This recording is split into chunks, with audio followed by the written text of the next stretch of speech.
Hi sis! Welcome back to our channel. For today's video mga kasis, so dumating na yung ating parcel na in-order sa TikTok shop mga sis. So ito na yon. So natin siya ng JNT. And then yung parcel natin parang 2 days kagad dumating kagad yung ating items. And then mga kasis, so itong items natin ay para sa aking mga dogs, sa aking dalawang Shih Tzu at saka isang Maltese. Dahil nga mga kasis, meron kaming event, meron kaming ganap. So, malapit na po yun. This week na yun mga kasis. Kaya naman, ang request kasi ni mother, paggawan ko daw sila ng ganito, ng tag. Kaya naghanap ako sa TikTok shop, na yung sa tingin kong pangmatagalan na tag. So, ito nakita ko siya. Kaya mga kasis, excited na ako buksan to dahil talagang dun sa tag nila sa mga nag-avail ng ganitong tag, pwede nyo isend yung picture ng mga fur babies nyo. Kung meron kayong cats, dogs, pwede nyo pong isend yun, yung pinaka-best nilang picture. Kaya ang ginawa ko, ganun. Nag-send ako ng picture and then naglagay ako ng details, pangalan, tsaka birthday, and contact number. So, bali, 3 kagad ang pinagawa ko.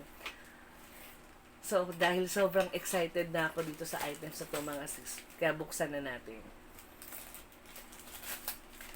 And then mga kasis yung pagka-send ko ng picture dun sa seller, nag-send din siya ng picture ng fur babies. So, nakita ko kagad kung ano yung kinalabasan ng mga aking mga bulilit. So, ito na siya. Ayan. So, ang dami natin chika, diba? Dahil nga sa sobrang excited ko talaga dito, sa tag na to, talagang na-amazing talaga ako. Ayan na! So, ito na.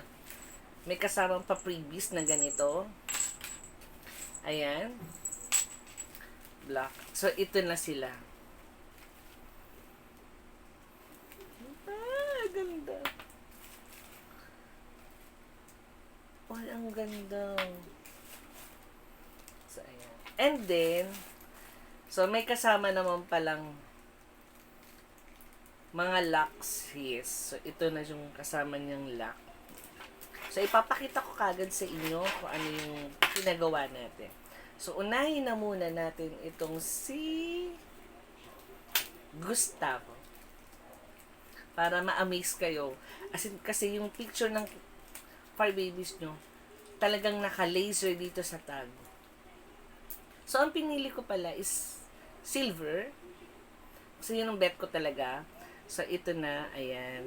Dito sa harap, naka-laser yung, kaya ba? Ayan. Ayan. O, diba? May picture ng yung fur babies. And then, yung pangalan niya nakalagay dito. And then, sa likod, yung contact numbers ng owner. And then, yung birthday ng fur babies nyo. So, nakalagay dito. Ayan, January 20, 2021. Ayan, ang ganda. Ang ganda mga sis. So, ilagay natin. And then, next, ito namang isa.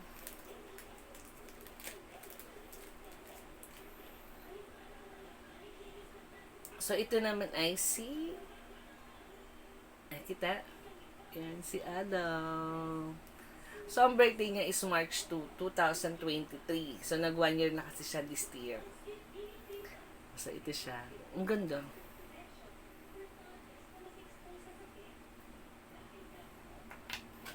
And then, ito naman yung aking baby girl.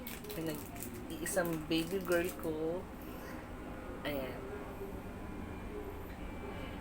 Kita ba? Ang ganda.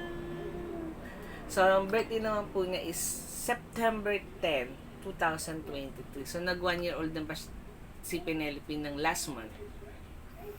So, ito na yung kanilang tag ng aking mga fur babies. And then, kasamang freebies. So, yun lang mga kasisto. Na-excited talaga ako dito dahil nga, mas excited pa ako sa mga fur babies ko dahil nga meron kaming event. So, yun lang mga kasis. Maraming salamat. So, don't forget to like and subscribe.